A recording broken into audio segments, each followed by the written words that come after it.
Este é mais um programa do Grupo 45 Minutos. Desde 2014, um podcast feito no Nordeste para o Nordeste. Estamos disponíveis em todas as plataformas. Assine o nosso feed no Spotify, no Podcasts da Apple, no Google Podcasts e no Deezer. Para nos seguir nas redes sociais, @podcast45, no Twitter e no Instagram.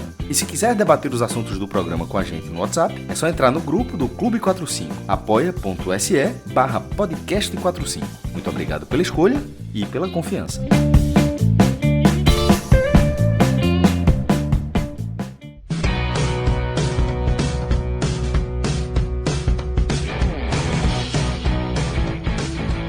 Salve, salve, galera! Começando mais um telecast aqui nos canais do Grupo 45 Minutos. Já início, de quarta-feira, dia 6 de novembro de 2024. Vamos juntos aí nesse início de quarta-feira para falar de Série A do Campeonato Brasileiro. O Bahia, jogando na Fonte Nova, foi derrotado pelo São Paulo por 3-0, uma derrota dura aí para os comandados de Rogério Ceni. Vamos analisar de forma aprofundada esse jogo. Eu sou o Fábio Hermano, estou aqui na companhia de Ravel Pinheiro e Pedro Pereira, e nos trabalhos técnicos, produção e edição, Márcio Souza.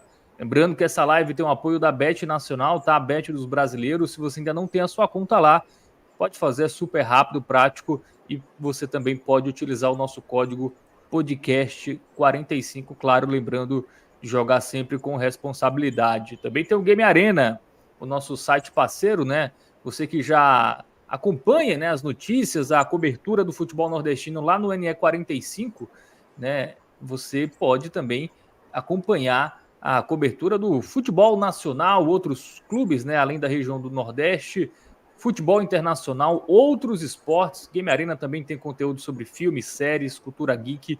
Então, se você gosta disso, acessa lá, conhece lá, gamearena.gg, Game Arena, viva o jogo. E também tem o nosso Clube 45, que é a forma que vocês possuem de nos apoiar de forma direta, apoia.se/podcast 45.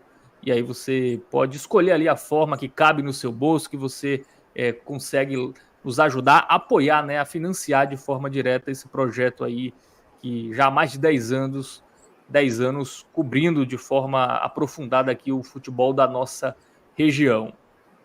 Bom, vamos começar a falar desse jogo. Boa noite, Ravel, boa noite, Pedro Pereira. Na nossa última live aqui, no último telecast, na derrota para o Vasco, 3-2, todo mundo clamava mudanças, Até o Rogério Ceni, após aquele jogo, falou: teremos mudanças, Ele deixou claro, deu o braço a torcer, digamos assim, E hoje o Bahia começou com novidades, A dupla de ataque foi outra. Foi o Lúcio com o Ademir, com o Everaldo começando no banco, O Tassiano não estava disponível.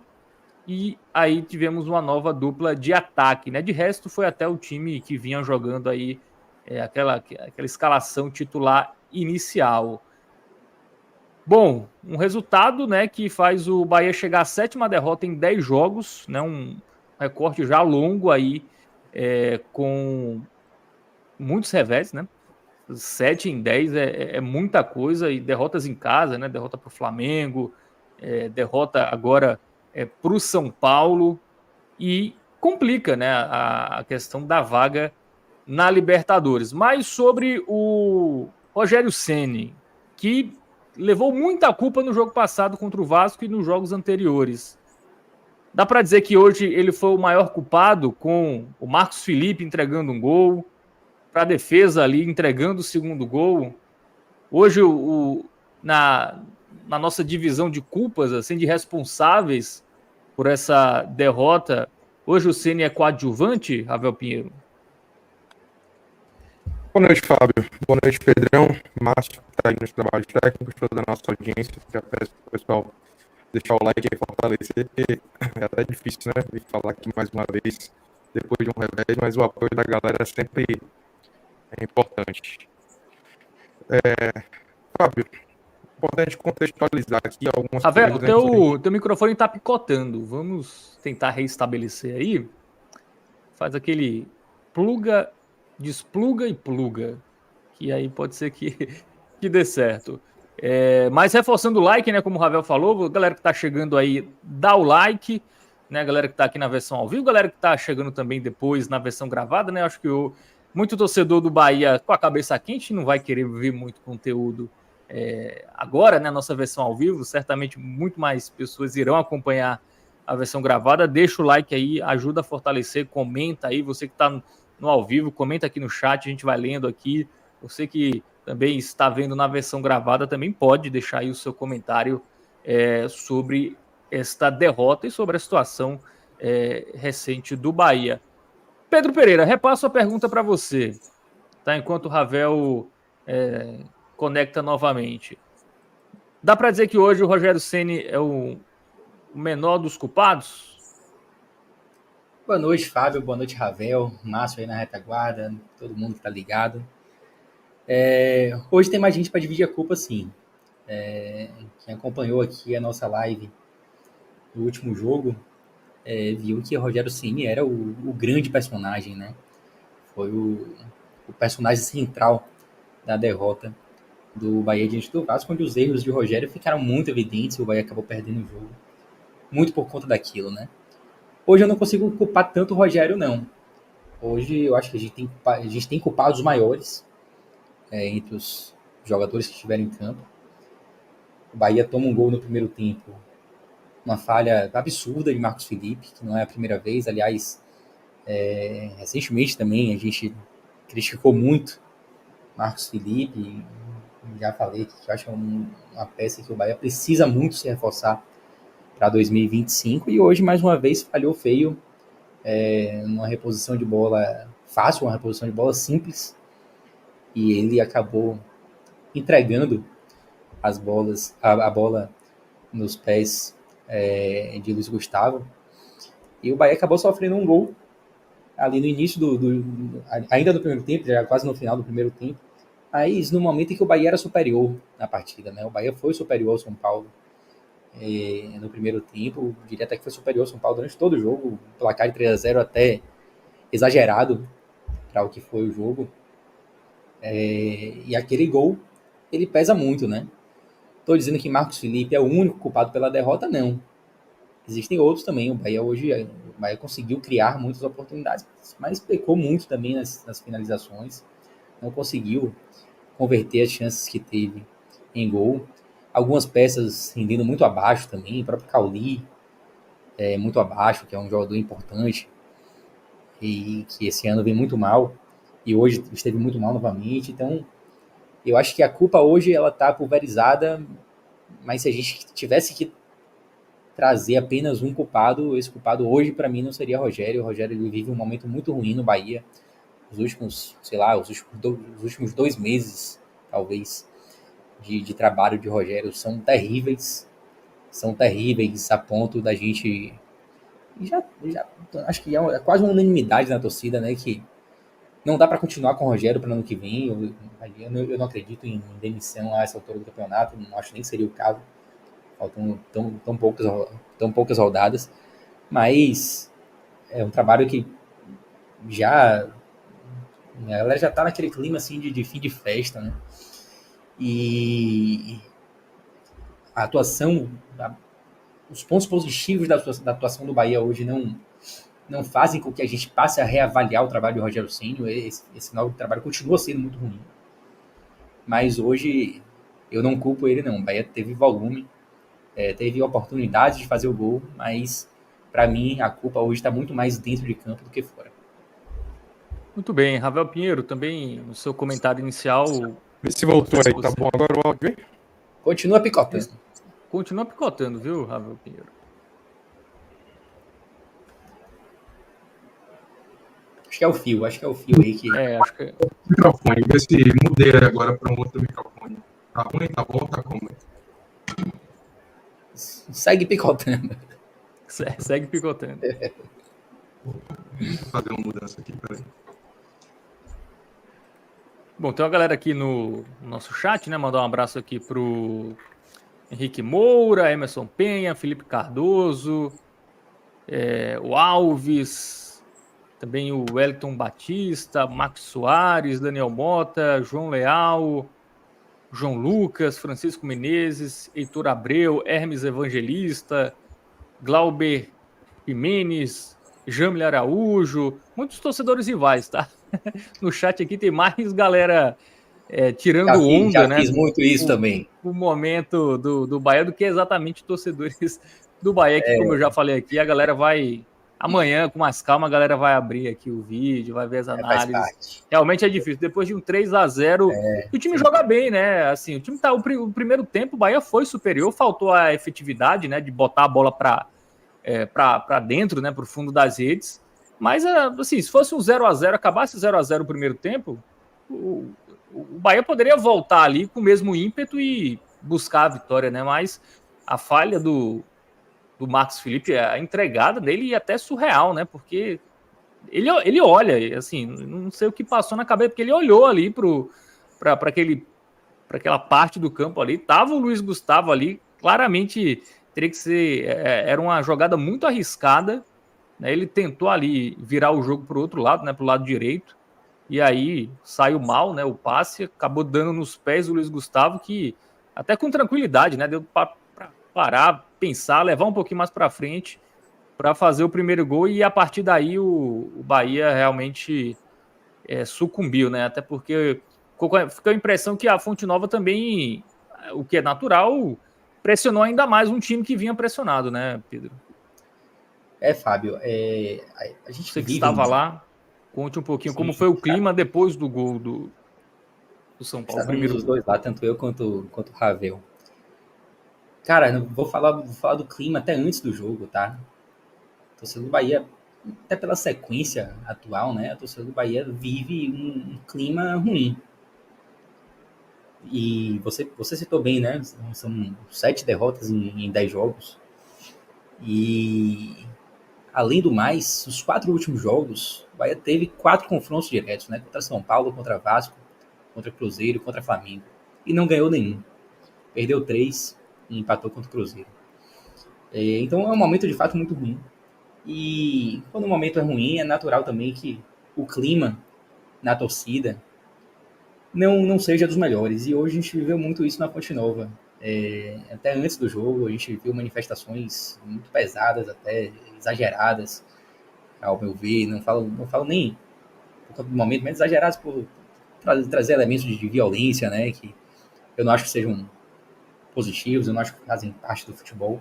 Vai até soltou uma nota repudiando esse tipo de ato. Mas o clima, de fato, não era bom. E aí o Bahia até começou o jogo bem, pressionando, tendo oportunidades de gol. O clima parecia que ia voltar, né? Se o Bahia faz um gol ali, obviamente que a Fonte Nova iria junto com o time.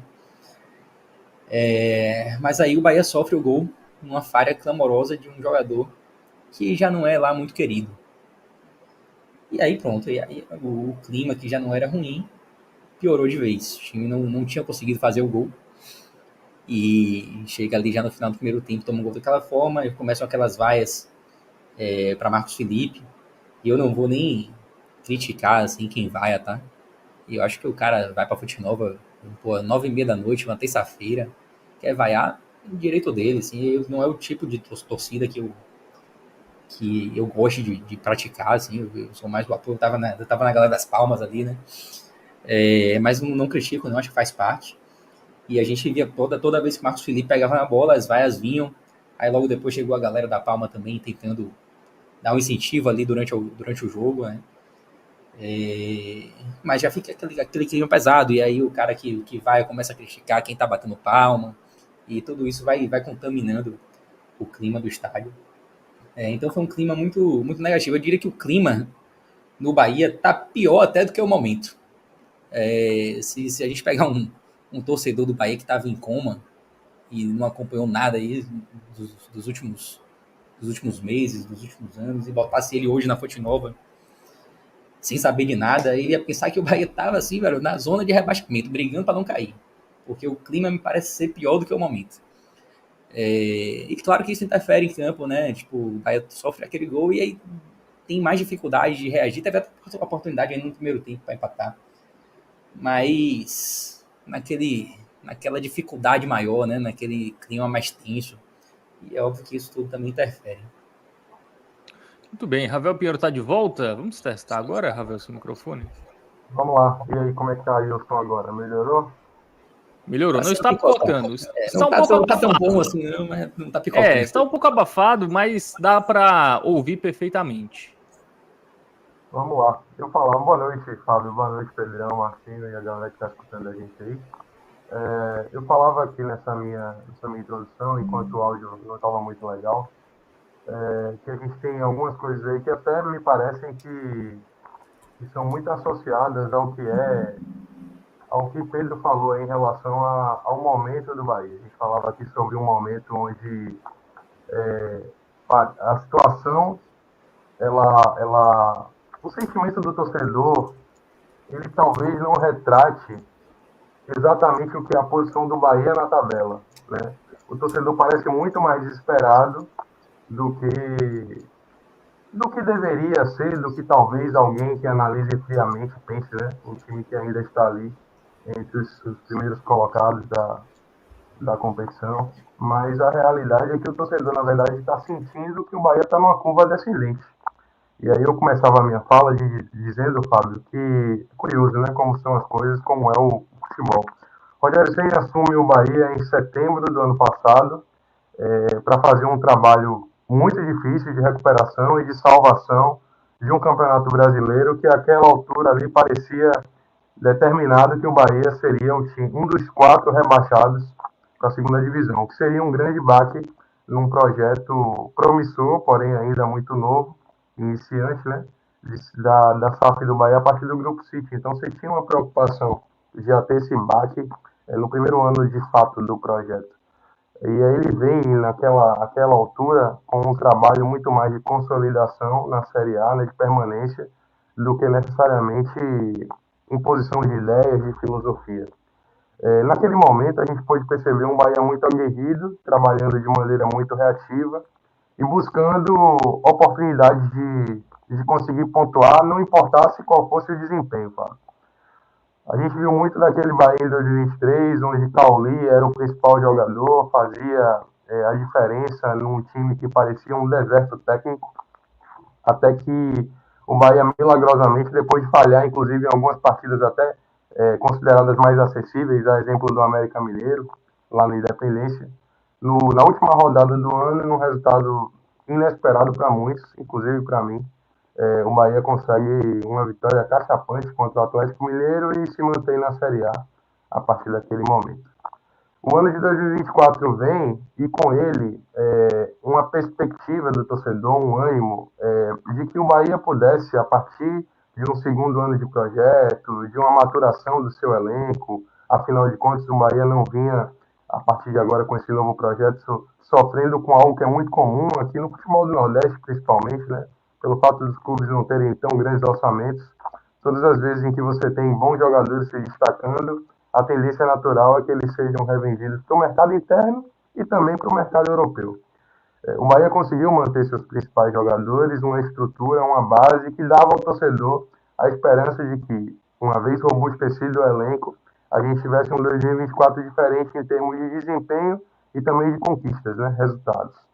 Estou fazendo toda essa introdução, Fábio, para dizer que no mês de novembro a gente se encontra, guardadas as devidas proporções, num sentimento de frustração e chateação muito parecido com o que foi em 2023. A diferença principal é que o Bahia conseguiu, em determinado momento do principal campeonato, fazer pontuação, ter desempenho, um modelo de jogo que fizesse com que o time hoje tivesse uma gordura, mesmo considerando todos esses insucessos, suficiente para que o Bahia ainda conseguisse brigar pela Libertadores, né, pela fase pré-eliminar da Libertadores ali. Provavelmente o Bahia vai brigar até o final mesmo, vivendo essa tal curva descendente. Então todas essas observações, elas são feitas para dizer que em termos de resultado, o projeto até então ele é muito frustrante, decepcionante para o torcedor, que vive uma expectativa de ver o Bahia alçar voos maiores, mas que esbarra ainda em limitações que a gente fica muito sem entender, né? Quer seja a insistência de Rogério Ceni até a rodada anterior em atletas que já não vinham mais desempenhando bem, E hoje, essa nova forma de jogar do Bahia, que não foi só uma mudança de peças, mas também uma mudança de postura. Quando a gente avaliar o jogo aqui, a gente vai falar um pouquinho mais sobre isso. Ela evidencia também que o Bahia perdeu muito tempo nessa teimosia. Eu diria, inclusive, que o Bahia hoje ele perdeu o jogo por um fator circunstancial. Né? Eu diria que não dá para analisar o desempenho do Bahia hoje e associar puramente ao resultado, não. Eu tenho uma expectativa de que o Bahia, caso não esbarre nas suas próprias limitações, nas suas próprias falhas, possa jogar como jogou hoje, próximos jogos, e vença. Eu consigo ver o desempenho do Bahia, principalmente no primeiro tempo. O Bahia fez um bom primeiro tempo. Jogando dessa forma e ganhando dos adversários que ainda virão. O problema é quando você tem pouco tempo, tem pressão, tem insatisfação da torcida já demonstrada em protestos, antes, durante e depois do jogo, e uma margem muito curta para errar, Fábio. Então, fica a lamentação de mais uma vez ver um resultado se esvair, fundamentalmente pelos erros do próprio Bahia, porque apesar de ter tido ali um primeiro tempo bom, ter tido grandes oportunidades de fazer seus gols, limita-se também em erros bastante conhecidos, já pautados aqui por nós, e o adversário não perdoa. O São Paulo teve 4 finalizações a gol, fez 3. O Bahia teve 8 e não conseguiu fazer nenhum. É isso, né? O Bahia esbarrou mais uma vez nessa questão da efetividade, Pedro Pereira. Mas foi um time até mais agudo, né? Assim, sobretudo no primeiro tempo, né? Foi um time que não teve que trocar tantos passes ali para chegar no último terço. As mudanças surgiram, deram efeito, né? As mudanças realmente melhoraram a equipe. Eu acho que, como o Ravel disse, né, essa mudança veio tarde, veio no momento de erro zero, né? Basicamente, assim, da pressão já está muito grande, e aí uma mudança que, se fosse mais cedo, né? Talvez o time não sentisse tanto, né? Os jogadores que entraram ali pela primeira vez em muito tempo, né? Ganhando 90 minutos, sobretudo o caso do Lúcio, se tivesse mais acostumado a estar entrando há mais tempo, talvez ali conseguisse até ser mais efetivo, né, no jogo. Também fica essa sensação para você aí que essas mudanças que aconteceram hoje demoraram, e hoje poderia ter tido mais mudanças, né, porque o meio de campo foi o mesmo. Né, o ataque teve a mudança, né, com a dupla Lúcio e Ademir, mas o meio foi, enfim, foi o mesmo que a gente já conhece de sempre. Poderia também ter mudado mais, além da dupla de ataque?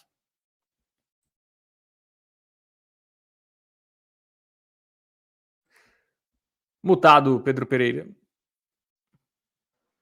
Foi mal aí, Agora que eu sim. mudei pro celular, tô meio perdido aqui. Há quanto tempo, né, Fábio, que a gente vem falando da necessidade de mudanças no time do Bahia, né? Perdi as contas já, tipo, praticamente toda live a gente falava disso, e aquele jogo contra o Vasco deixou isso escancarado. À medida que o Bahia entra com o time de sempre e toma logo um 3-0 no primeiro tempo do Vasco, depois com as mudanças, consegue reagir por pouco, não consegue chegar ao empate, né? Então, o jogo contra o Vasco ele deixou escancarado o que já era muito claro. Já era muito claro que as mudanças eram importantes, e hoje ele até foi forçado a fazer uma mudança, já que não teve Tassiano, né? Então, mesmo que ele quisesse, contra tudo e contra todos, manter o mesmo time, ele não poderia, porque o Tassiano não poderia jogar.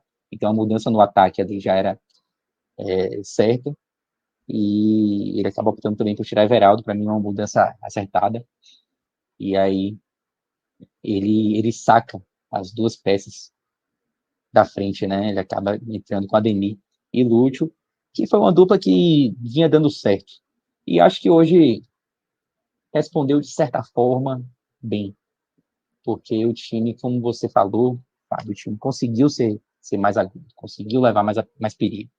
O grande problema hoje teve nas conclusões, né? O Bahia não conseguiu concluir bem. Em alguns momentos até concluiu bem, mas parou também no goleiro do São Paulo. Então, são pontos, para mim as mudanças foram positivas no ataque.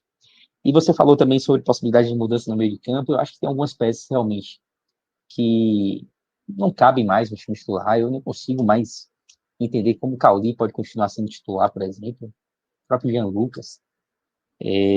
Mas a gente também precisa ressaltar que hoje não havia Tassiano, e Tassiano poderia ser uma possibilidade, para mim era a principal possibilidade de mudança no meio campo, né? Você tirar Tassiano do ataque e botar Tassiano no meio campo. Então hoje não tinha essa possibilidade, talvez por isso mudanças não tenham ocorrido no meio campo. A outra possibilidade seria Acevedo, que entrou hoje também, novamente vem voltando em contusão, mas quando esteve em campo, esteve bem, especialmente no jogo passado. O jogo de hoje ele não foi tão bem quanto no jogo contra o Vasco, mas para um cara que vem voltando com contusão é natural, e ele vem se mostrando uma peça que vai poder contar nessa reta final.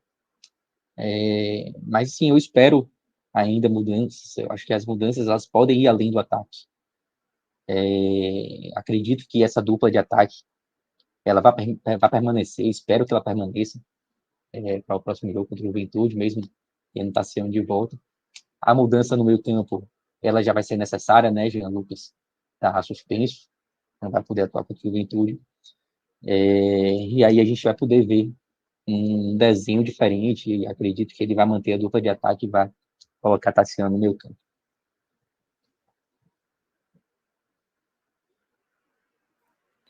Muito bem, Pedro Pereira.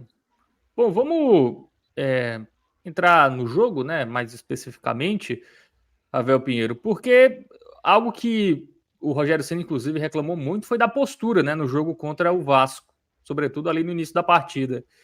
E no jogo desta terça, né, hoje já mudamos o dia, né, já estamos na quarta, o time entrou ligado, né, o time entrou querendo, enfim, eu acho que foi um aspecto positivo, né, tendo volume de jogo ali, indo para cima do São Paulo que não conseguia trocar passes, né? Assim, ali em boa parte do primeiro tempo, principalmente no começo do jogo, o São Paulo com muita dificuldade, até voltando ali, né? Tentando ir para o ataque, aí voltava ali para recomeçar com um zagueiro ou com um goleiro.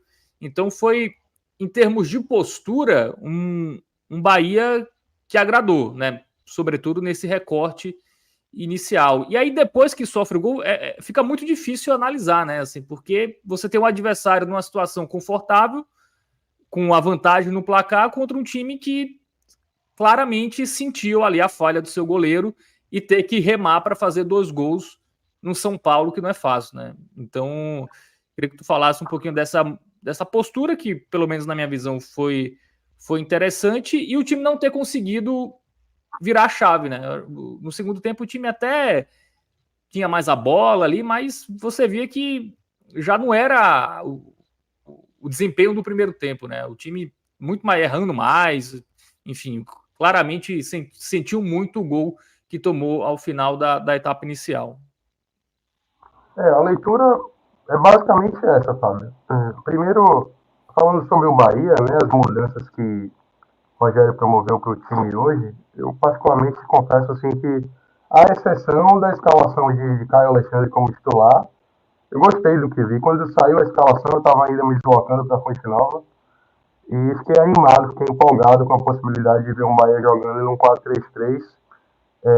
E quando o time se dispôs em campo, eu gostei ainda mais de ver a maneira como o treinador pensou o time para essa partida. Então, já dando um spoiler aqui, eu acho que a escalação era mais ou menos essa. Entraria só com a Acevedo no lugar de Caio. Porém, é compreensível também que ele tenha lançado o volante que habitualmente já joga como titular, porque a gente ainda não tem informação nem clareza se de fato o Acevedo pode jogar os 90 minutos, né? Então a fisiologia pode segurar.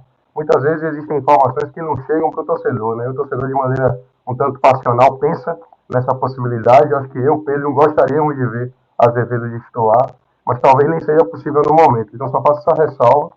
Mas no mais, eu gostei do que vi. Também entraria com o Tassiano, mas hoje ele não estava disponível, né, para a partida. Então, diante do que o Bahia tinha, a gente viu um Bahia num 4-3-3, com o Cauli jogando aberto pela ponta esquerda, onde ele viveu, inclusive, seus melhores momentos vestindo a camisa do Bahia, jogando mais pela esquerda e tendo liberdade para centralizar na fase ofensiva. Com a Ademir jogando pela direita, Ademir que entrou bem no jogo contra o Vasco, então fazendo essa função já de saída, botando Everaldo no banco e Lúcio Rodrigues jogando centralizado.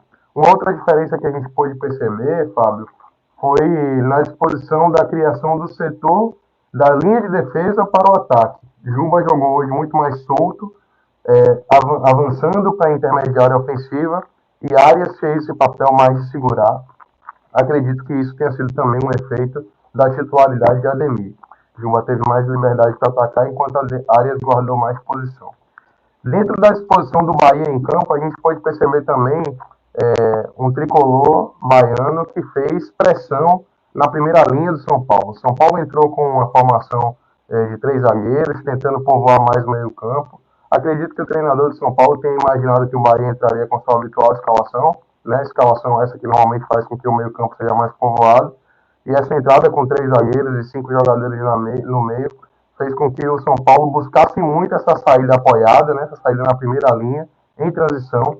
Mas o Bahia pressionou muito nesse bloco alto, deixando o São Paulo extremamente desconfortável. Tanto que o Bahia teve a oportunidade aos 3 e aos 5 minutos. Os primeiros minutos do Bahia no jogo foram muito bons. O Bahia pressionou bastante. Chegou um determinado momento que eu fiquei com a sensação de que o gol do Bahia estava maduro. Essa sensação ela existiu até os 23 minutos, quando o Bahia continuava empilhando ações ofensivas, algumas gerando finalizações claras, outras o Bahia demonstrando falhas também nessa composição da última bola, a escolha da tomada de decisão para melhor oportunidade de finalização, até que o São Paulo chega ali aos 25 minutos, tendo a sua primeira chance, me parece que numa finalização de Lucas, que desvia, e aí a bola acaba não indo para escanteio.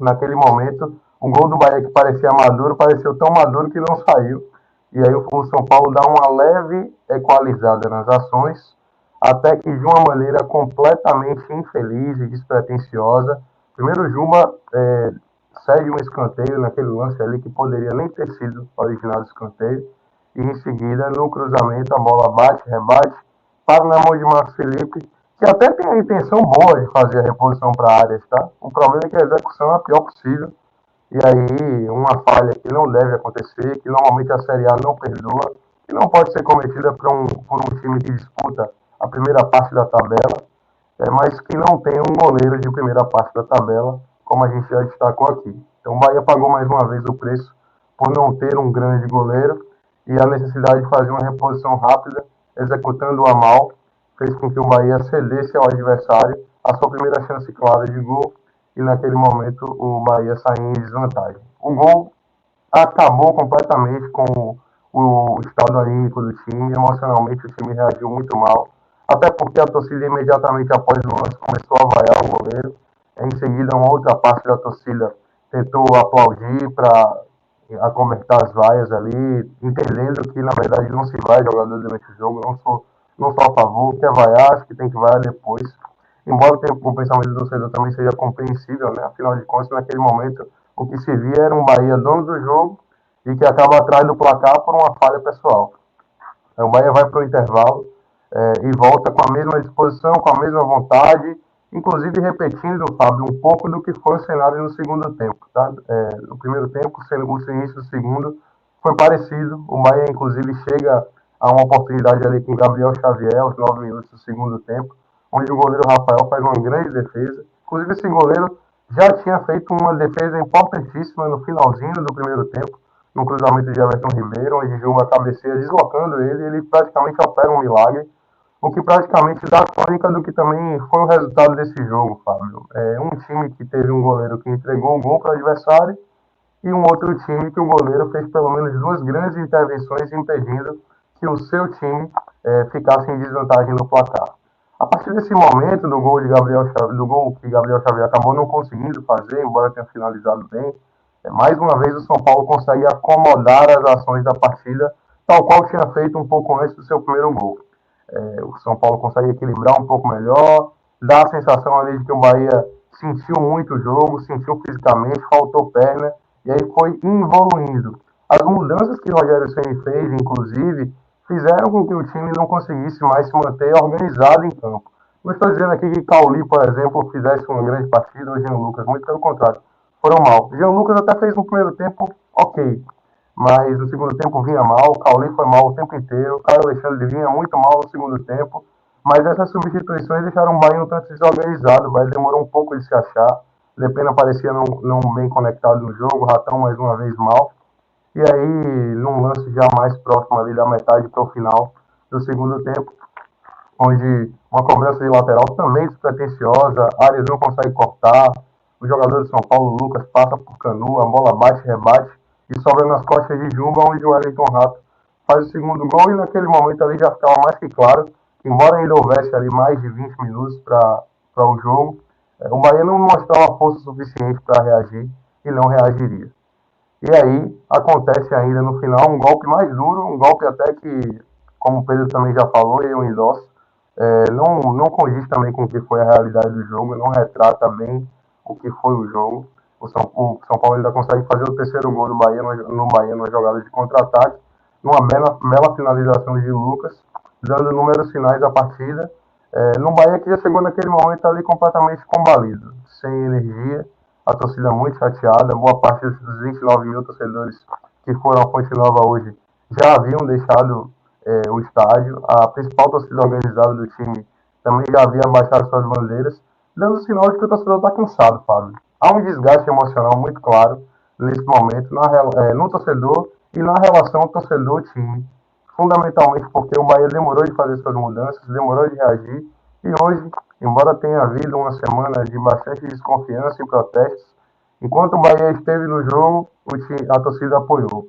Depois que se mostrou completamente desconectado, a paciência do torcedor foi embora, e o Bahia, nesse momento, periga não conseguir chegar ao principal objetivo, que durante muito tempo esteve próximo, acessível, e agora parece cada vez mais uma incerteza. Muito bem. Bom, em termos de classificação, Pedro Pereira, a rodada nem foi tão ruim, né? Porque em termos de pré-Libertadores, né? Eu acho que depois dessa derrota para o São Paulo, eu acho que agora a vaga direta é quase impossível, né? Acho que até ficou bem encaminhado aquele G6 ali, Botafogo, Palmeiras, Fortaleza, Inter, Flamengo e agora o São Paulo. A diferença do Bahia para o São Paulo, nesse momento, 8 pontos, né? Já está uma distância grande, né? Ter perdido esse confronto direto aí pesou. Contando com o G8, né? Que aí seria o 7º e 8º colocado com a vaga na pré-Libertadores. O Bahia é o 7º nesse momento, né? Com 46 pontos. Pode ser ultrapassado pelo Cruzeiro, que joga nesta quarta contra o Flamengo em casa. Mas o Vasco que é o... Oi? O Flamengo com meio mundo e Salco, inclusive. Isso. O Flamengo que deve ir com o time completamente reserva, né? Porque tem a final da Copa do Brasil no domingo. Mas o Vasco perdeu, né? Acho que a única boa notícia dessa terça foi a derrota para o Vasco, né? Que é o 9º colocado, que hoje, né, é o primeiro time fora da zona de classificação. Claro que esse G8 pode ser G9, caso o Cruzeiro seja campeão da Sul-Americana, mas eu acho que não é bom contar com isso, não, né? Jogo único, o Racing parece um time bem consistente, eu acho que não é melhor pensar realmente nesse G8. Se a gente analisar friamente, né, a situação não está tão desesperadora assim, porque a vantagem para o Vasco ainda é de 3 pontos, né, com o mesmo número de jogos.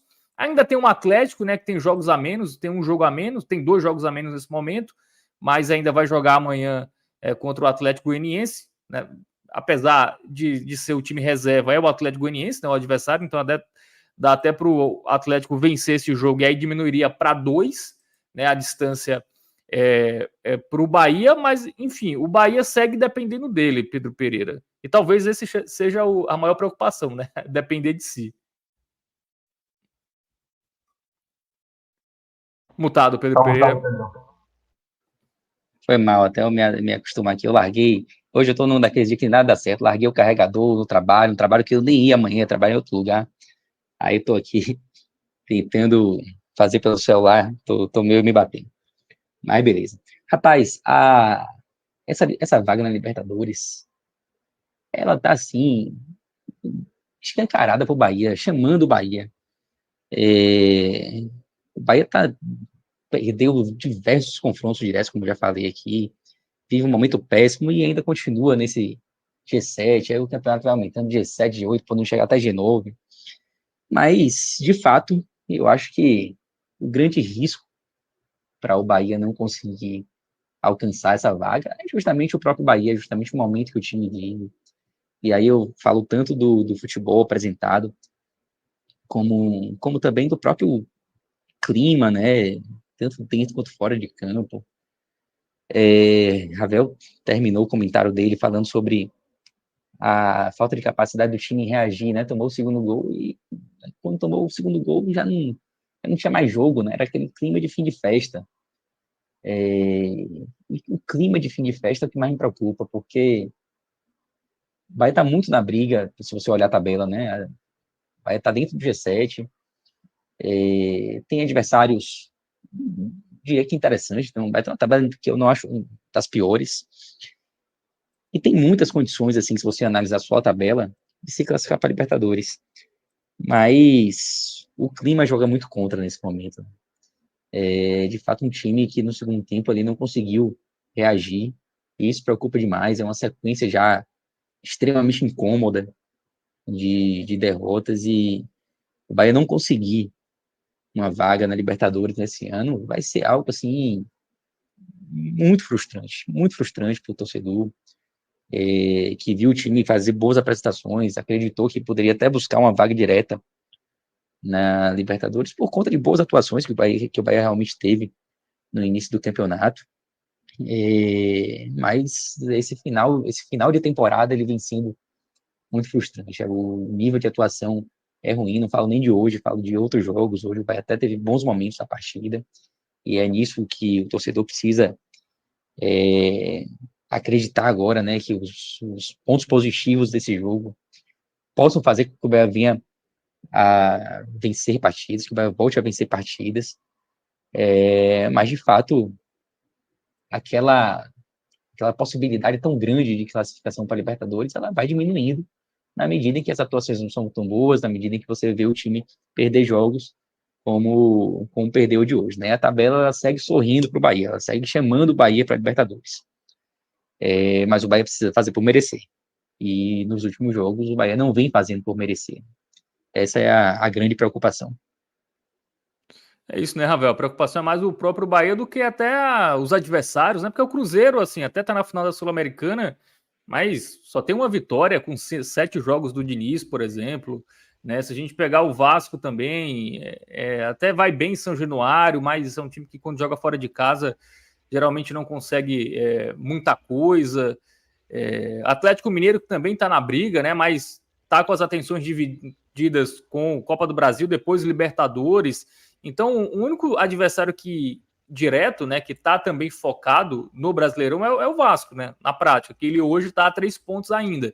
É uma vantagem que, enfim, é uma rodada, né, de vantagem ali para o time carioca. Né? A situação não é tão desesperadora em relação a essa vaga da Libertadores, mas o time tem que juntar os cacos aí e não sucumbir de vez, né? O que mais pesa nesse contexto todo que você falou, Fábio, é imaginar que há algum tempo atrás o Bahia era segundo no lugar no campeonato. Depois o Bahia passou uma fase de fixo no G4.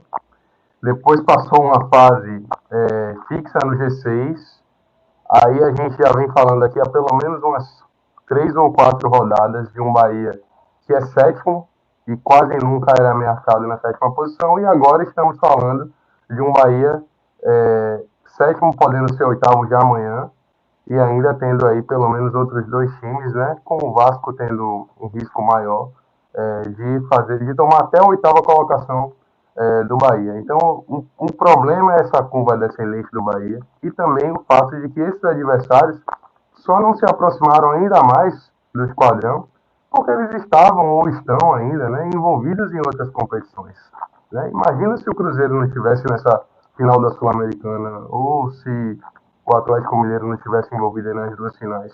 Provavelmente já teriam passado o Bahia, que já há algum tempo, né, se dedica exclusivamente ao Campeonato Brasileiro, e mesmo jogando apenas uma competição, o desempenho do Bahia não melhorou. Muito pelo contrário, até piorou. Né? Nos 2 últimos jogos o Bahia tomou 6 gols, né? Hoje não conseguiu marcar, e o saldo também vai sendo minado. Então o que a gente percebe é que o momento do Bahia assim, é decepcionante, terrível, e eu acho que ainda consegue ser protegido pela gordura que o próprio time conseguiu fazer nas 15 primeiras rodadas ali, em termos de desempenho. Depois foi fazendo um campeonato bem meieiro, como a gente fala aqui em Salvador. Mas fica a sensação de frustração e decepção e agora mais do que nunca um risco de ser ultrapassado por pelo menos um desses adversários e ter que torcer muito para que o G7 vire G8, para que algo que a gente pensava ser tão factível possa aparecer quase que como um milagre, que é o acesso para a Libertadores ano que vem. Muito bem, né? Se a gente pegar o Bahia nesse recorte pós-eliminação, né, na Copa do Brasil para o Flamengo, onde ele teve até mais tempo, né, para se preparar para os jogos, ele tem 2 vitórias, 4 derrotas e 1 empate, né? E se a gente pegar no momento que ele teve até mais tempo ainda para se preparar, né, que foi ali na data FIFA, nesses 4 jogos mais recentes, né, que ele não venceu, por exemplo, né? Ele teve do jogo contra o Criciúma, que ele venceu em casa, para o jogo do Flamengo, 7 dias. Depois teve mais 5. Eu estou fazendo as contas, não sou muito bom de matemática, tá? Mas ele teve mais 8 dias para o jogo contra o Cruzeiro, mais 10 dias para o jogo do Vasco e mais 8 dias para esse jogo contra o São Paulo, né? Então, em tese, era para o time tá mais fisicamente, né? O problema, Fábio, é que esse tempo ele não foi bem aproveitado pelo treinador. E aí entra a principal responsabilidade que Rogério Ceni tem nesse momento ruim que o Bahia vive. Ele só veio fazer as mudanças hoje. Né? Há quanto tempo o Bahia foi eliminado pelo Flamengo na Copa do Brasil? E aí a escalação que é lançada, beleza, que os jogadores que entram também não são assim grandes unanimidades, né? Mas assim, pelo menos a mudança chacoalhou e trouxe alguns saltos novos, alguns melhores de desempenho, de postura do time em campo. E quanto tempo tem que isso poderia ter sido mais treinado, mais aproveitado? Hoje, por exemplo, o Lúcio Rodrigues foi um jogador que demonstrou muita vontade, mas que ainda demonstra incapacidade de compreender qual é o papel tático que ele tem que exercer. E muito disso é pelo fato dele não ter minutos em campo para poder ter a postura corrigida, o setor de análise de desempenho poder trazer para ele os vídeos e mostrar de que maneira ele pode se portar melhor em campo, se posicionar de uma maneira que ele possa contribuir mais, tanto ofensiva quanto defensivamente. Mas se o jogador ficar só esquentando o banco ou entrando faltando 15, 20 minutos para o jogo acabar, nem ele vai pegar ritmo, nem vai pegar consciência tática. Então aí também entra o papel do treinador e o demérito que ele tem nesse momento. Como o Pedro também já falou, assim, o trabalho de Rogério entrou numa espiral assim, meio decepcionante e que a gente não consegue projetar o Bahia dando um salto de qualidade para 2025 se mantiver o comando técnico, o que é uma pena, porque me parece que internamente ele é bem avaliado. Então, acho que todo torcedor, se por acaso, já projetando aqui 2025, se todo torcedor do Bahia fosse perguntado, eu acho que ele começaria o ano já com hesitação, caso o Rogério se mantenha como treinador para o Bahia no ano que vem. E aí, Pedro Pereira, esse ano se ele não cai, né? Conhecendo o Grupo City aí, vai terminar com ele mesmo que continue com uma sequência aí negativa nas próximas rodadas, mas a não continuidade, assim, se ele pega a vaga na pré-Libertadores, eu acho que dificilmente ele sai também, né? Ou você não confia exatamente? Rapaz, a gente ainda está se acostumando com a gestão do Grupo City, né?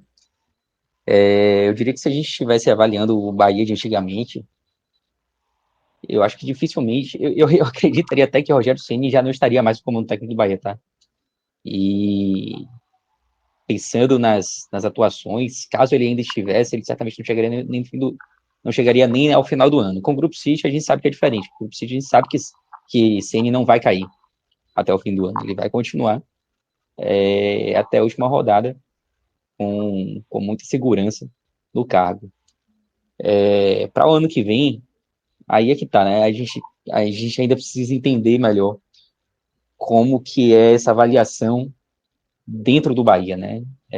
Quem está olhando de fora Eu acho que é uma opinião assim quase unânime que o ideal seria começar o ano já com o treinador, porque de fato o fim de trabalho, o fim de temporada de Rogério Ceni, ele é muito ruim, ele não é pouco ruim, ele é muito ruim. Por erros, por convicções, por insistências do próprio Rogério. Rogério, eu não estou falando, eu repito, não estou falando especificamente do jogo de hoje, mas dos últimos dias, né? E você falou bem, a quantidade de tempo que o Bahia teve para treinar, eu não me lembro assim de um período que o Bahia tivesse jogos tão espaçados. Eu hoje voltei para Ponte Nova depois de não sei quanto tempo eu não tinha conseguido ir para o último jogo, Bahia e Flamengo, e estava assim há séculos sem pisar na Ponte Nova, por não ter ido para um jogo, né? Então não faltou tempo para trabalhar. O Rogério Ceni teve toda a condição do mundo de fazer alterações e demorou muito, só veio fazer agora, quando já não tinha mais jeito. Então, de fato, é um trabalho muito ruim, a ponto da gente questionar a continuidade dele para 2025. Eu, particularmente, olhando de fora, eu pensaria em um outro treinador. Mas eu acho que a avaliação interna que o Bahia faz é muito diferente da que a gente está acostumado e é muito diferente da que a gente tem como torcedor. Pensando nisso, eu acho, o meu palpite assim, é que ele permanece. Mas se é uma decisão acertada ou não, aí o tempo vai dizer. Um fato interessante é que hoje o CEO do Grupo City esteve na Fonte Nova, né? O Fernando Soriano esteve presente. Passeou pelos camarotes ali da Fonte Nova, em determinado momento foi provocado por alguns torcedores em relação ao momento que o time vive. Eu espero que ele tenha conseguido ver e sentir a temperatura da torcida, né, nesse momento do estádio. Eu acho que o estádio fala muito, porque o estádio ele representa uma massa de torcedores que está ali chateado, está pé da vida, mas está indo, né? Está acompanhando, está apoiando, está pagando check-in, né? Vale lembrar que hoje foi o início dessa operação desastrosa e lamentável, que inclusive não operou bem, apresentou alguns erros em check-in na Fonte Nova.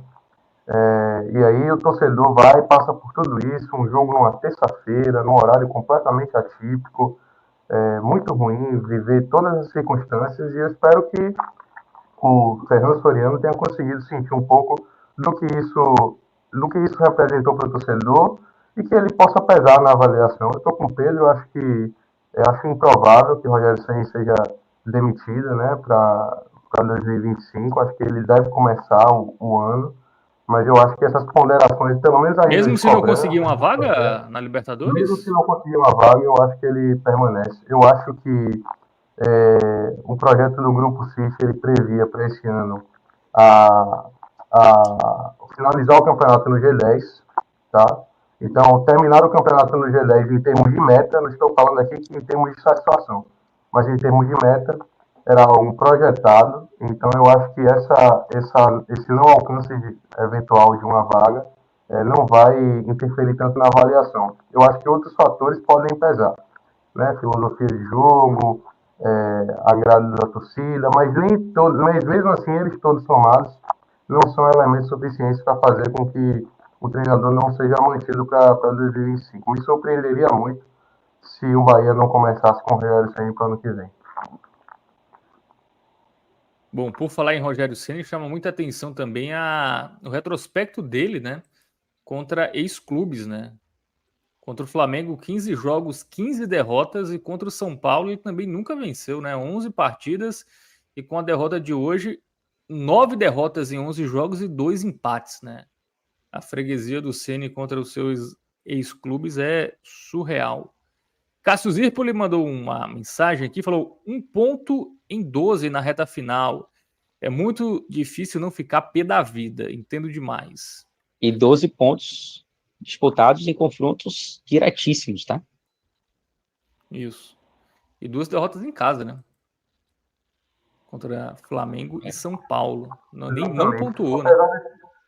Apesar desse retrospecto aí, Fábio, como o Pedro também já falou, hoje não está tanto na conta dele, não. Eu acho que ele pagou muito mais no preço de erros anteriores do que hoje. Eu acho que hoje, talvez, tentando extrair alguma coisa de boa, talvez tenha sido o que ele mais dentre os confrontos que ele teve contra os seus ex-clubes e não venceu, foi o que ele mais se aproximou de ter mérito e conquistar uma vitória, tá? Eu acho que o Bahia estava apresentando futebol ali para conseguir vencer sim esse jogo, mas uma peça individualmente que já falhou em outras ocasiões voltou a falhar e com isso o Bahia pagou seus pecados. Você vê como o negócio é grave, né? Você vê como o negócio é grave. O dia que ele mais se aproximou, tomou 3-0. 3-0 em casa. Exatamente. Não, mas como Não o tá Cássio Zirpoli também comentou aqui, né? A gente também já falou, foi nessa linha aqui também na nossa análise, que a farrapada, né, do Marcos Felipe definiu o jogo, né? O Cássio falou aqui que o Bahia parece jogar no limite entre ter ou não ter confiança. E realmente ali, depois daquilo ali, você via no semblante dos jogadores ali.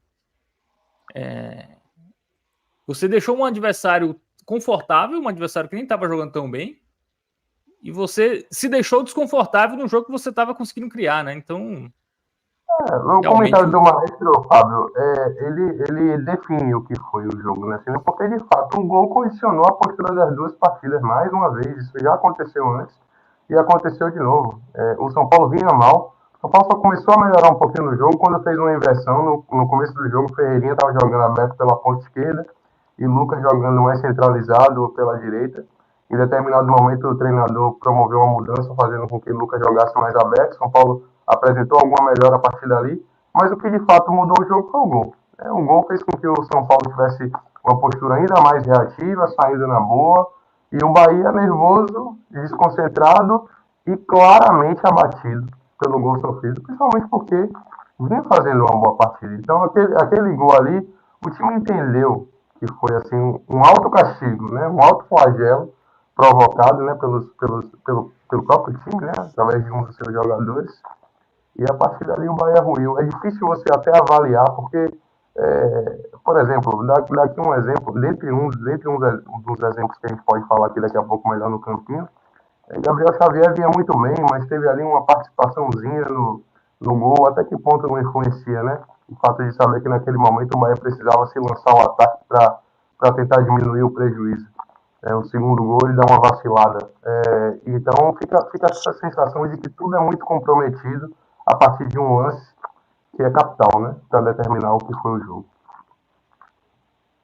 Muito bem, vamos para o campinho? Já que falamos do Marcos Felipe.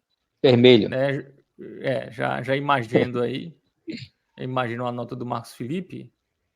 Esse muito mal tá com a cor errada, viu, Márcio Souza? Tá branco isso aí. Boa. Vamos colocar o vermelho no Marcos Felipe, né? Que realmente. Isso aí não tem nem discussão, né? Isso aí. E assim, é mais um jogo que ele falha, né? Um jogo. Ele já falhou contra o Vasco, falhou de novo. Vocês trocariam aí na próxima rodada? O grande problema. Vai lá. Acho que a gente ia dizer a mesma coisa, né, Rafael? A gente não tem assim um goleiro reserva que a gente fale, tem que ser esse cara. Não tem como dizer que é Danilo Fernandes, não tem como dizer que é Adriel. O Adriel, quando ele surgiu no Grêmio, assim, ele surgiu assim com a galera botando muita fé nele e ele meio que só saiu do Grêmio porque ele tretou com o Renato, né? Eu conversei com uma fonte recentemente, uma pessoa, e a avaliação que se tem é a seguinte: Marcos Felipe é um goleiro intermediário para bom. Essa é a avaliação que é feita internamente, sem fazer juízo de valor da avaliação. Danilo Fernandes é um goleiro muito bom com as mãos, talvez até melhor goleiro do que Marcos Felipe, mas não é bom goleiro com os pés. Em vários momentos não passou confiança, e esse jogo com os pés é algo muito necessário no modelo de jogo do Bahia. Mas hoje a falha do Marcos Felipe foi com os pés, né? Foi com os pés, né? Ali acho que esbanjou muita autoconfiança. Já Adriel é um goleiro que é tido como muito bom com as mãos e com os pés. Um talento bruto, um jogador que tem potencial para ser um grande goleiro, de fato, na sua carreira. Só que ele ainda tem alguns probleminhas de comportamento, aparentemente de cabeça, e que também não agarrou as oportunidades quando teve. Então fica aquela questão, né? A memória das falhas ali no Campeonato Baiano, né, Pedrão? Até que ponto você pode também lançar um jogador que ainda tem que se provar, que ainda tem que se mostrar num momento tão complicado do campeonato, né, na reta final. Então, se fosse para fazer uma mudança, eu iria de Danilo Fernandes, que já se mostrou um bom goleiro, mas sabendo que o Bahia, infelizmente, invariavelmente, vai acabar tendo uma perda nessa parte da reposição, da saída do jogo com os pés, que é algo que o Marcos Felipe faz até bem, tá? Apesar de ter, de vez em quando, cometer algumas falhas, mas seria algo que o Bahia, claramente, de saída já teria, já não poderia contar tanto com esse recurso. Então, a ausência de um reserva que a gente possa, de maneira quase que uniforme, né, pensar nesse nome para substituir, acaba fazendo com que se mantenha titular aí o Marcos Felipe, mas é a posição prioritária para 2025. Sem dúvida. É uma posição que, de fato, o Bahia vai ter que correr atrás, porque eu até concordo com essa avaliação aí, que ele é intermediário que nos últimos tempos ele tem sido intermediário para menos, né? Ele tem falhado muito. Até acho que em alguns momentos ele conseguiu fazer boas partidas. A gente consegue buscar jogos em que o Bahia conquistou pontos por conta de atuações de Marcos Felipe, mas nos últimos tempos ele vem falhando muito, é um goleiro que falha muito. Então não dá para você confiar, né? Se a decisão coubesse a mim, eu iria de Danilo Fernandes, mas eu não acho que vai acontecer. Eu acho que a gente vai seguir com o Marcos Felipe aí até o fim da temporada, mas espero muito que o Bahia se reforce para 2025 no gol. Bom, já temos o vermelho mais vermelho de todos para Marcos Felipe. Vamos agora para a dupla de zaga, Gabriel Xavier e Canu. Canu que também foi mal, né, no segundo gol. E aí? Alguém se salva aí da dupla? Rapaz, não sei como é que vai avaliar. Eu iria de jogo mal para Canu, muito pouco da falha. Acho que não faltou vontade de Canu. Até ele foi aplaudido no finalzinho do jogo, uma arrancada que ele deu para tentar recuperar uma bola. Mas só vontade não é suficiente, né? E Gabriel Xavier eu iria de razoável. Ele também participa do lance do segundo gol, mas eu acho que ele fez uma partida acima em relação a Canu. Iria de razoável para Gabriel Xavier e jogou mal para Canu. Eu assino as avaliações. Eu acho que passa muito por aí. As notas elas estão muito mais associadas às falhas determinantes, né? No lance do segundo gol, Gabriel Xavier dá uma vacilada, Canu também dá. O jogador o jogador adversário, né, do São Paulo passa nas costas de Juba. Então tem uma falha coletiva ali no sistema defensivo que credencia esses jogadores a essa nota, né, da dupla de zaga. Porque eles até não vinham fazendo partidas ruins. Gabriel Xavier mesmo, eu cheguei a citar aqui que no segundo tempo ele teve uma boa oportunidade de finalizar ali, né, de cabeça, quase faz o gol. Conseguiu fazer algumas boas divididas, Canu dando bastante sobriedade ali à defensiva do Bahia. Mas quando você tem a participação direta numa falha que dá origem ao gol do seu adversário, não tem como você não pesar na avaliação. Então acho que está bem colocado, sim, o razoável para Gabriel e jogou mal para Canu. Muito bem, vamos agora para a dupla de laterais, o Arias, que também foi um cara que estava no lance, né, do segundo gol, e o Juba, né, que foi até bem participativo ali, sobretudo no ataque, ali apareceu em alguns bons momentos, né, quase fazia um gol. E aí, avaliação dos dois, do colombiano e do Juba? Como eu falei, assim, eu vi uma mudança de postura hoje, né, em relação aos laterais, Arias guardando mais posição defensiva, onde eu até acho que ele não demonstra. Ele é um lateral equilibrado, tá? Tanto defende quanto ataca bem, mas ele me parece ter mais valências ofensivas. É um jogador que, quando sobe, contribui mais ofensivamente do que precisando guardar a posição ali. Não compromete na defesa, mas não é tão bom defensivamente quanto é bom ajudando o sistema de ataque. Eu iria de razoável para ele hoje, mas um razoável bem solto, assim, bem médio. Acho que ele, bem na acepção da palavra mesmo, assim, não chegou a comprometer, mas também não fez nada demais. Já Juba, apesar de ter tentado aí fazer esse gol de cabeça, que quase dá um empate para o Bahia naquele momento da partida, e ter contribuído com algumas ações ofensivas, porque teve mais liberdade para jogar, eu não gostei. Acho que essa falha do segundo gol também está na conta dele, então para ele eu iria de jogo mal. Eu teria ido de razoável para os dois. Arias bem nota 5 mesmo. E Juba, eu acho que ele conseguiu participar bem em determinados momentos do jogo. Eu iria de razoável, mas também não acho que a nota de Ravel esteja muito fora do que eu vi também, não. Então, acho que dá para seguir com esse jogo mal de Ravel. Muito bem. Bom, o jogo mal ficou pro Juba e o razoável pro Arias. Isso. Muito bem. Eu até tive a sensação que foi um pouco o inverso, tá? Dos dois hoje. Mas ficou aí o Arias razoável e o Juba jogou mal. Bom, por falar em lateral, aquele lateral de São Paulo lá, o irlandês, meu Deus, viu? Que jogadorzinho horrível. Muito fraco, né? O Jamal, né? O Bahia, pô, perdeu uma chance ele ter aproveitado aquele primeiro tempo ali, viu? Porque Jamal Lewis, né? Ele já é mal no nome, né? Mas vamos lá, vamos falar de Bahia, vamos falar do trio de meio de campo aí, começando com Caio Alexandre e Jean Lucas. Jean Lucas que até começou bem, né? Aparecendo ali na área em alguns momentos, enfim. Ele deu uma acordada, né? Aquele Jean Lucas mais disperso, pelo menos no primeiro tempo, não foi isso que aconteceu. Mais insuficiente ainda, né? Ele teve alguns desarmes, né? Eu acho que, de fato, ele entrou ligado, sabe? Eu fiquei com a sensação de que essa perda da titularidade, que hoje, para mim, só não se confirmou porque Tassiano não estava disponível, fez com que ele desse ali um sinal de que acordou para a vida. Lembro assim bem claramente que nos primeiros minutos ali ele teve 2 lances de desarmes, um passe em projeção para Cauli, um bom passe em projeção, uma roubada de bola.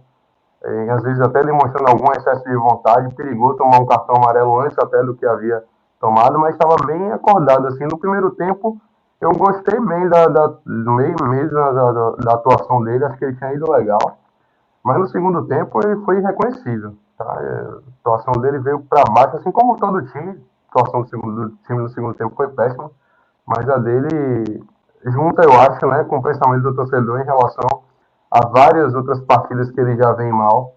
Então eu acho que ele conseguiu apagar da memória do torcedor o primeiro tempo de razoável para o que ele fez e ficou bem abaixo. Então, para Jean Lucas, eu iria de laranja, de jogou mal.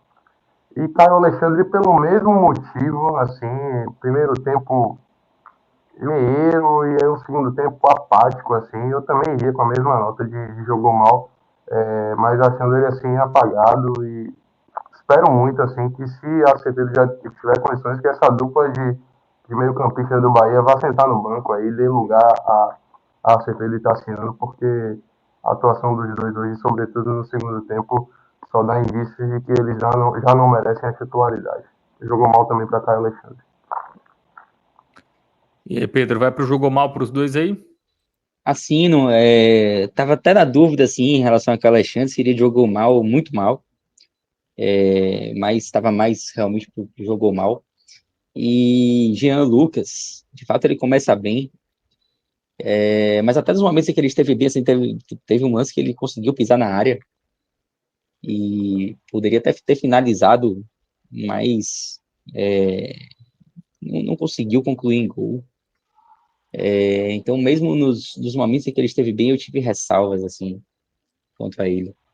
Iria jogou mal também, por isso ele cai muito de produção depois, muito. E sai vaiado de campo, né? Mas tanto o Jean Lucas quanto o Caio Alexandre quanto o Cauli também. Bom, não tivemos nenhuma nota verde por enquanto, mas, enfim, acho que o Everton Ribeiro mereceria, ou não, ou eu superestimei a atuação dele. Eu gostei, assim, do Everton Ribeiro. Eu achei ele bem. Organizou bem ali, deu vários passes, só que os caras não aproveitam muito, né? Mas eu gostei. Viu outro jogo, Rafael Pinheiro? Ou você viu mesmo? Não. Everton Ribeiro é a ilha de sobriedade no Bahia, viu, Fábio? É um jogador que a gente já está acostumado a ver sempre jogando bem, sempre com boas atuações. São raras as ocasiões em que a gente não vê o atleta realmente desempenhando um bom papel, um bom futebol. É chovendo molhado falar sobre Everton Ribeiro. Ele está fazendo um bom campeonato e assim se mantém. E mesmo no Bahia, onde coisas não funcionaram tão bem, sobretudo no segundo tempo. Aqui eu destaco, agora que a gente vai começar a falar mais sobre o setor de criação, o setor ofensivo, como me deu raiva hoje de ver o Bahia não finalizar no gol no segundo tempo, tá? Foi um time que, em determinados momentos, cercou a área do São Paulo em várias ocasiões. A gente vai falar daqui a pouco de Everaldo. O Everaldo teve um lance claro onde ele, por preciosismo, por, sei lá, se omitir na tomada de decisão, dá um passe para Azevedo tentar finalizar. Quer dizer, o cara dá função. E aí faltou um pouco essa finalização em gol, mas não faltou criação. E Everton Ribeiro foi um dos principais responsáveis por isso. Eu iria de verde musgo para ele, gostei da atuação. Eu também não chegaria a utilizar o muito bem, porque a gente já viu o Everton Ribeiro atuar para conquistar o verde mais verde, né? Hoje eu acho que ele foi bem, mas também não foi a melhor partida dele, assim. De fato, Everton Ribeiro, ele é uma unanimidade, né? Eu acho que não tem um torcedor, você não vê críticas a Everton Ribeiro, né? Acho que ele faz por merecer isso. Um cara que tá sempre participando dos jogos, participando bem. E hoje não foi diferente. Eu acho que a Campos jogou bem aí. Acho que é o primeiro verdinho que aparece de forma justa, inclusive. Muito bem, né? Um jogador bem lúcido aí, como vocês disseram. Mas a galera ali do último texto não ajudou muito, né? Apesar de terem participado bastante. Gol, né? Que futebol é gol, né? Enfim. Ademir, Lúcio e Cauli, sobretudo o Cauli, né? O Cauli, esse aí. Eu acho que depois do Marcos Felipe, talvez seja o que mais desagradou, né?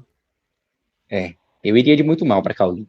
Muito mal na partida de hoje. Não é de hoje, né? Que a gente vê Cauli muito abaixo. Aquele jogador de 2023 não apareceu em 2024 em praticamente momento algum da temporada. E hoje, mais uma vez, totalmente reconhecível, jogando numa posição que até poderia favorecê-lo, né? Mas não aconteceu, foi muito mal, foi muito criticado, e aí acho que críticas justas, porque talvez chegou a ser vaiado durante a partida hoje, né? Assim como o Marcos Felipe foi vaiado durante a partida, ele também foi, em determinado momento do segundo tempo. E teve muito abaixo do que a gente já viu o Claudio jogar, muito abaixo. Para mim, jogou mal. Eu também assino Muito mal, 100%. muito mal, desculpa, vermelho. Ia trazer esse detalhe aí, né, de que Cauli, eu percebo até certa resistência da torcida em vaiar Cauli, pelo que ele já contribuiu pro Bahia. Então, toda vez que a vaia vem, porque não é a primeira vez também que ele é vaiado muito, porque assim, já passou do limite. Qualquer outro atleta que não tem o crédito que ele tem, já teria sido vaiado há muito tempo. A torcida vai no limite para não vaiá-lo, mas hoje não foi possível. Teve uma péssima atuação. Destoou, inclusive, quando o time vinha bem na partida, ele estava abaixo. Então, em nenhum momento ele apresentou sequer um lampejo de futebol. Então, muito mal para ele, está de fato assim, muito bem colocado. Eu acho que se a falha de Marcos Felipe não tivesse sido tão clamorosa, ele teria sido o pior jogador do Bahia em campo. Porque a ausência de desempenho dele compromete o Bahia, inclusive antes do gol. O Bahia já não conseguia criar grandes jogadas quando o Cauli pegava na bola. Então ele já vinha sendo nocivo ao time antes do insucesso de Marcos Felipe. Mas como a falha acaba sendo muito grave, aí o arqueiro tricolor toma a posição de pior em campo. Mas não por muito, tá? Cauli hoje fez uma péssima partida e esse muito mal é mais que merecido. E errando passes simples, né? Passes bobos muitas vezes.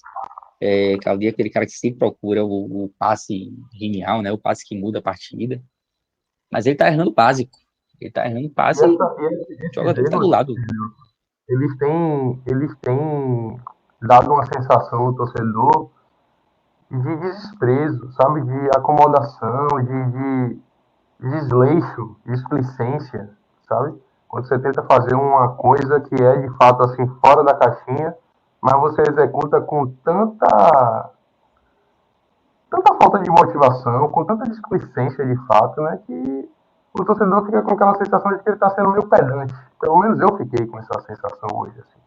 Quando ele errou alguns passos, assim, que são passos que ele tem capacidade de fazer, que a gente já viu ele conseguindo projetar, E da maneira como ele erra, dá aquela impressão de que ele está muito fora de sintonia com o Bahia e com a realidade do jogo. Bom, então o Cauli aí muito mal e tá fazendo hora extra, né? Tá na hora do Rogério Ceni criar coragem e colocar um banquito aí pro Cauli, né?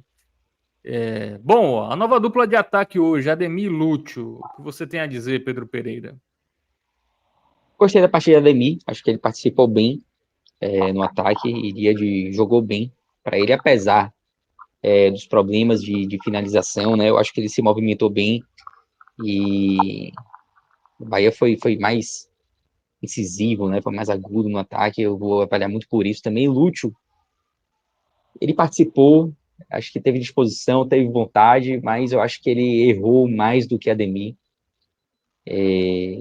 Se atrapalhou em alguns momentos. Tem muito isso que Ravel comentou, né? Ele às vezes ele parece meio perdido até pela pouca minutagem.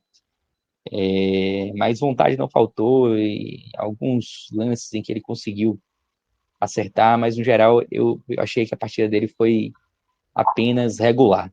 Eu iria de regular para Lúcio e jogou bem para Ademir. Estou por aí também.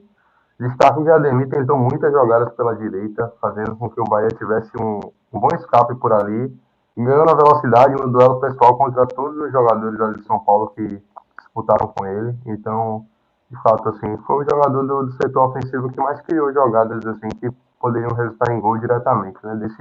Desse trio aí que jogou mais à frente.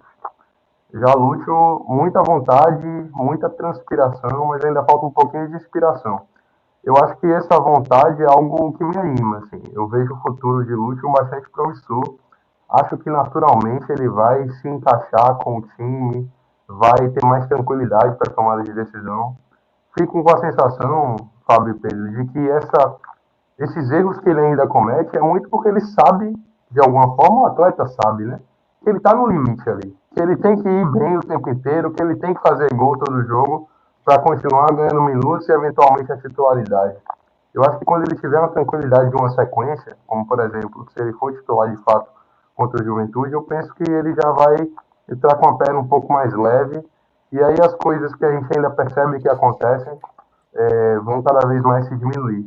Hoje, quando ele quase se lesionou seriamente ali no meio do primeiro tempo, eu fiquei bastante preocupado, porque acho que ele vive seu melhor momento com a camisa do Bahia, mas ainda precisa fazer esses pequenos ajustes. Destaque que a atuação dele foi legal, dentre os razoáveis a melhor, mas eu iria de razoável também. É muito jovem, né, também o Lúcio, né? Essa oscilação é normal, né? Ainda mais pegando um time ali, entrando para resolver, né? Assim, é basicamente, ó, resolve aí, ninguém tá dando conta do recado aí no ataque. A margem dele, Fábio, no time e a margem dele na titularidade são muito curtas, né? Ele não tem aquele prestígio suficiente ainda para poder ir mal em uma partida e seguir como titular. Então ele precisa dessa sequência para poder ir refinando seu futebol. Isso, já mostrou qualidade, né? Então é insistir aí, eu acho que também. Então, para insistir no Everaldo, insiste no Lúcio, né? Acho que é mais proveitoso. Bom, vamos para os jogadores do banco aí. Foram 4 alterações, né? O Rogério Ceni nem utilizou todas as 5 que ele poderia. Entraram aí basicamente no mesmo período do jogo, né? O Ratão, o Acevedo, o Depena, que entrou um pouco depois, e o Everaldo. E aí? E não conseguiram mudar a história do jogo, né? O Bahia no segundo tempo foi até as tentativas do Bahia ali depois que tomou o segundo gol, principalmente, foram tentativas ali, né? De qualquer jeito, né? Tentativas atabalhoadas. O Bahia não pressionou, assim, não teve um momento de grande pressão no São Paulo, de forma que você acreditasse que o Bahia ia conseguir diminuir para 2-1 e ter aquele abafa no final. Não gostei das entradas dos jogadores. Acho até que não foram escolhas erradas. As peças que saíram, de fato, não vinham bem, com exceção de Ademir, tá? Vi muita crítica, inclusive, no momento da substituição de Ademir, mas eu lembro que Ademir é um cara que ele precisa muito da velocidade, né? E ele não... Qual foi a última vez que Ademir jogou 90 minutos de uma partida? Lá no início do ano, lá em fevereiro. Desde fevereiro que ele não joga 90 minutos. Então, eu também gostaria que ele continuasse em campo, mas ele não é o tipo de jogador que aguenta. Então, ele fatalmente seria substituído. Por isso que eu não discordo da saída. E as peças que entraram eram aquelas peças que a gente tinha disponível, né? O próprio Everaldo, quando ele é sacado do time titular, ele passa a ser automaticamente uma peça que vai entrar. Então, não acho que tenham sido escolhas erradas, mas foram escolhas que não deram o resultado esperado, né? Depena não conseguiu fazer diferença, Ateu não conseguiu fazer diferença, Everaldo não conseguiu fazer diferença. Vou abrir uma exceção aqui para Acevedo também, que não tem aquela obrigação de criação, mais um cara de contenção, que teve algumas falhas hoje, mas também esteve bem em alguns momentos.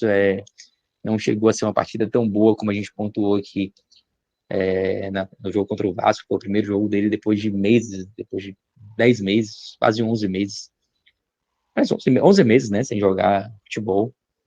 A última partida dele foi na última rodada do ano passado, aquele jogo contra o Atlético Mineiro. Hoje eu iria de razoável para Acevedo. E os outros todos eu iria de jogaram mal. Todos laranjas aí para mim. Estou assinando 100% aí, viu, Pedrão? Eu já estava pronto aqui para dizer isso. Acevedo com razoável e jogou mal para todo o resto. Nenhum jogador aqui, de fato, assim, nem teve uma atuação tão ruim a ponto de ser puxado por muito mal, nem nada que fizessem também o salvaria para serem jogados no razoável. Faço essa observação também, assim, eu fiquei com a sensação, naquele momento, de que a substituição lógica seria a entrada de Everaldo por Lúcio, até pela estrutura do time. Tinha expectativa de ver o Bahia fazendo, o Rogério Ceni fazendo Everaldo jogar plenamente na sua posição, naquele momento. Mas eu não sei se foi a preservação física de Ademir, àquela altura que de fato já não joga 90 minutos há algum tempo, ou se ainda uma tentativa de Rogério de que na fase ofensiva ele tivesse 2 atacantes, né, dentro da área. Existe essa possibilidade, junto com o Ratão, que também é um cara que sabe pisar na área. Mas o fato é que isso não funcionou de maneira nenhuma, então jogou mal para essa galera toda aí. Então, no banco também ninguém se salva, né? Nesse Bahia aí contra o São Paulo. Bom, antes do Rogério Ceni, medalhinhas, né? Só 2, né? Nesse caso, acho que o Everton Ribeiro e o Ademir, né? Quem fica com ouro aí entre eles dois? Se forçar muito, dá para colocar esse bronze aí para Gabriel Xavier, só para sair no print. Cara, vocês não acharam que o Gabriel Xavier foi mal no primeiro gol, não? Porque ele tava. A bola tava indo em direção a ele, tipo, ele dá um Ele passo tentou pro adivinhar o lado. canto, né? Tentou adivinhar que o chute seria no canto. Eu vi Ele. uma câmera Tipo, por ele trás do saiu gol. da trajetória da bola. Ele estava na trajetória da bola e ele simplesmente saiu, assim. Antes do chute ali, ou basicamente na hora que dá o chute ali, ele vai um pouquinho pro lado e a bola vai pro gol, assim. Eu achei Ele tenta adivinhar que o atleta do São Paulo ia fazer um chute chapando de maneira curva ali, né? Fazer aquele chute curvado, né? Eu achei que foi uma escolha infeliz. Não sei se seria uma falha, não. Eu tô com o Ravel também. Não classificaria como falha, não. Muito bem, então vamos lá. Ouro para Everton Ribeiro, prata para Ademir, concorda, Pedro Pereira? E o bronze para Gabriel Sim, Xavier? sem dúvidas. Então, todo mundo avaliado.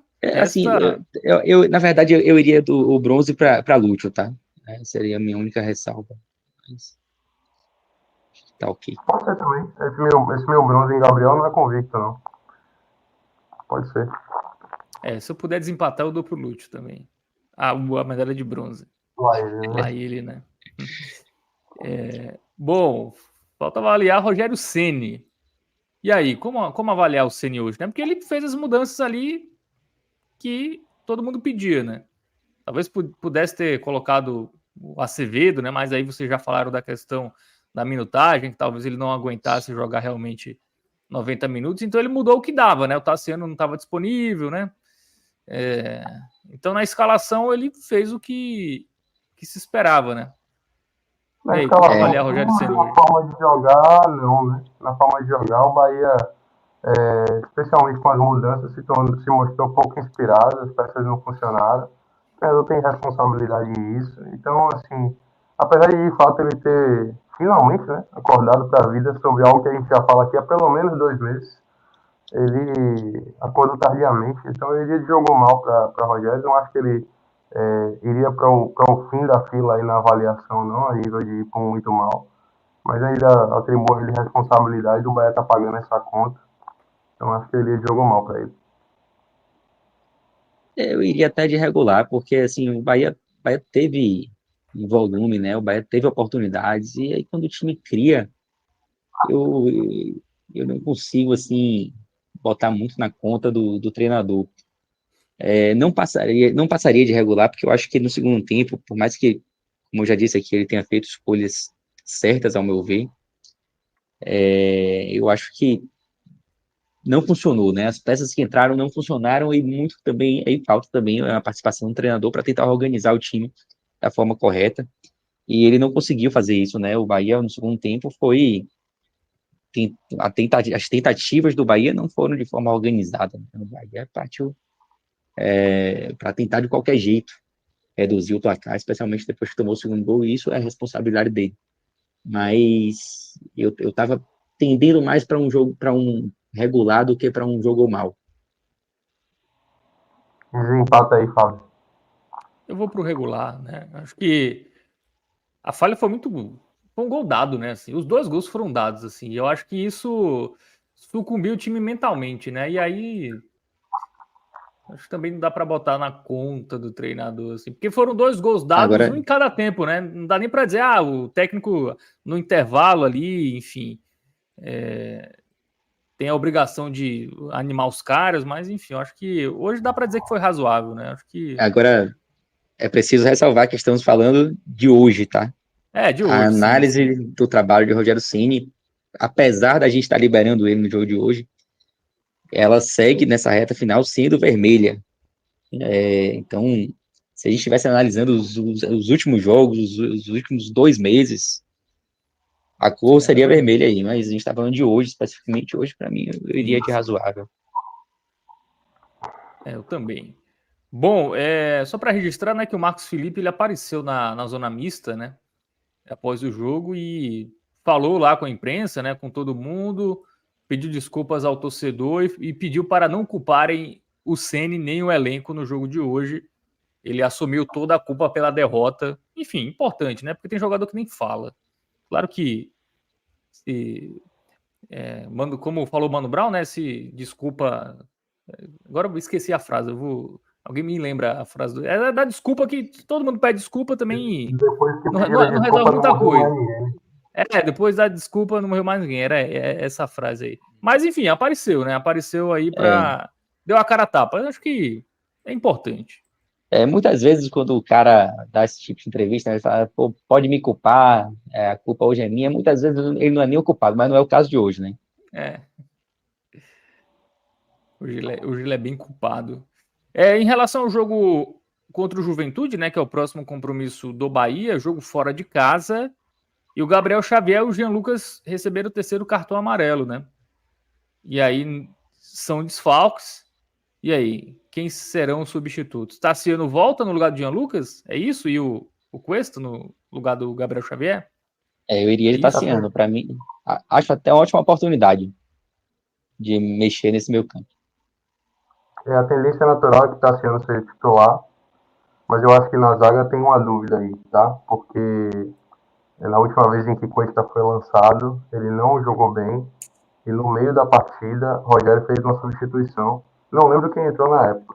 Eu acho que Quem foi foi David, né? jogando foi David Duarte, né, Pedrão? Acho que foi, não tenho certeza, mas acho que foi. Então, fica aí a expectativa. Inclusive, já adianto aqui que eu não iria com Cuesta.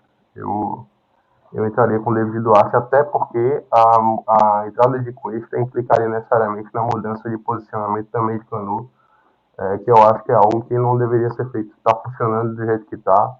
As melhores atuações de Canu no ano foram jogando na quarta zaga.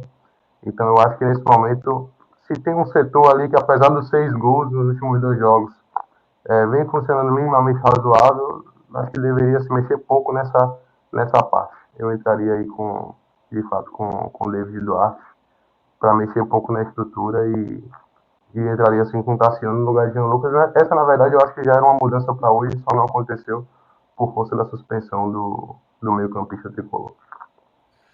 Pois é, né? E esse jogo, apesar de ser fora de casa, é contra um Juventude desesperado, né? O Juventude que sofreu 5 gols do Palmeiras, 4 do Flamengo e 3 do Fortaleza, né? Sofreu aí 12 gols em 3 jogos. Sendo dois Baseado desse nessa jogo. projeção, então, vai sofrer só 2 do Bahia, né? 5, 4, 3, sofre 2 do Bahia, resta saber se vai fazer 3. Isso, né? O Bahia, inclusive, sofreu 3 nos últimos 2 jogos, né? Inclusive, antes do jogo contra o Vasco, a única partida que o Bahia, no Brasileirão, havia sofrido 3 gols foi contra o São Paulo no primeiro turno, né? E o São Paulo vinha sem vencer ninguém fora de casa há algum tempo, 12 jogos, me parece, uma vitória só. Perdeu para o Cuiabá recentemente, empatou com o Criciúma. Pois é. E o Bahia ressuscita defuntos. Por isso que essa má fase da Juventude nem me anima tanto, porque o Bahia vive uma fase tão ruim que as perspectivas não são tão animadoras, não. Muito bem, né? O Juventude aí que... Até a derrota para o Fortaleza foi um placar meio enganoso, né? Assim, o Juventude não jogou... Até parecido com o jogo de hoje, né? Do Bahia contra o São Paulo, né? Tomou um gol no final do primeiro tempo ali. Na verdade, o Juventude tomou até 2 gols, né? No final do primeiro tempo. Nos acréscimos já. E aí realmente sucumbiu. E aí o Fortaleza até venceu com tranquilidade. Mas eu acho que é uma boa oportunidade. Então, um ponto fora de casa, né? Ou 3 pontos fora de casa que dá para buscar. E aí já anima, né? Aí já vira a chave completamente se trouxer esses 3 pontos lá de Caxias do Sul, onde inclusive ganhou do Grêmio lá, né? Esse é um grande problema, Fábio. O podcast 45 de Caxias dessa semana deve estar falando a mesma coisa em relação a nós aqui. O pessoal que está gravando lá deve estar falando, rapaz, a boa notícia é que vai enfrentar o Bahia, que está mal, que isso, que aquilo. Nesse momento é um confronto de 2 times que estão vivendo péssimos momentos. De fato, assim, se for analisar friamente, é melhor pegar o Juventude do que pegar o Palmeiras, que vai ser o adversário da rodada seguinte. Mas animado, eu te confesso que eu não tô, não. Acho que... Não sei como é que o Pedrão tá em relação a isso aí, mas as perspectivas eu acho que são as piores possíveis. Assim, animado também não, mas assim, é um jogo crucial, né? Um jogo crucial, pensando em classificação para Libertadores, que conseguir se manter no G7 ou no G8, caso o Cruzeiro vença amanhã. E pensando também que tem um jogo dificílimo contra o Palmeiras depois, em casa, eles vai vir para 2 jogos em casa depois, né? Palmeiras e contra o Atlético Paranaense. Esse que já é um jogo mais acessível, até medo de falar essas coisas, mas não é tão difícil quanto o Palmeiras, né? A tabela do Bahia, até isso vai ser, claro, aprofundado no raio-x, né, nessa quarta-feira. Mas assim, Juventude fora, mas é um Juventude completamente desesperado. Tem o Palmeiras que vem mal, né? Assim, perdeu do Corinthians, não jogou bem contra o Fortaleza. Aí tem o Atlético Paranaense em casa, que também tá mal. Cuiabá, que já foi, né? Corinthians fora, que é o jogo até mais difícil, mas em compensação, o Rogério Ceni até vai bem contra o Corinthians, né? O Bahia até ganhou ano passado, não foi lá? Não foi 5? 5-1. Ganhou lá de 5-1. E até possível o Corinthians aí nessa penúltima rodada já esteja até nem A vida resolvida. brigando por muita coisa. E pega na última rodada o Atlético Goianiense em casa.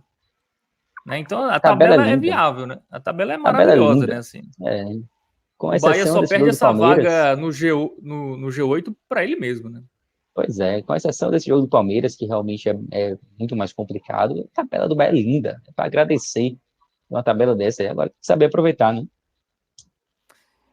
Exatamente. Então é isso. Vamos indo, galera. Mais alguma coisa aí? Mais algum apontamento, Ravel, sobre Bahia? Vou destacar mais uma vez aqui que o público para mim esteve um pouco abaixo, 29 mil pessoas, mas eu acho que o efeito principal direto disso aí foi, de fato, a novidade do check-in, que é algo que vai demorar um pouquinho, associado a um mau momento que o Bahia vive e o horário do jogo, né, numa terça-feira. Acho que não... Esses TV fatores aberta aí, também, né? Era o jogo da Globo, né? jogo em TV aberta, transmissão em TV aberta. Isso puxou a média do Bahia, que é de 36 mil pessoas por jogo, um pouquinho para baixo. Mas que existem aí motivos justificáveis, né, para que o torcedor do Bahia não tenha comparecido em tão grande número quanto a gente está acostumado. É Eu isso. confesso que eu esperava até menos. De fato. A última parcial, se Achei não me engano, um- que eu fiz uns 3 mil no check-in, né? Eu achei um Então, bom público até. diante das circunstâncias, de fato, foi um público razoável. Diante das circunstâncias, exatamente.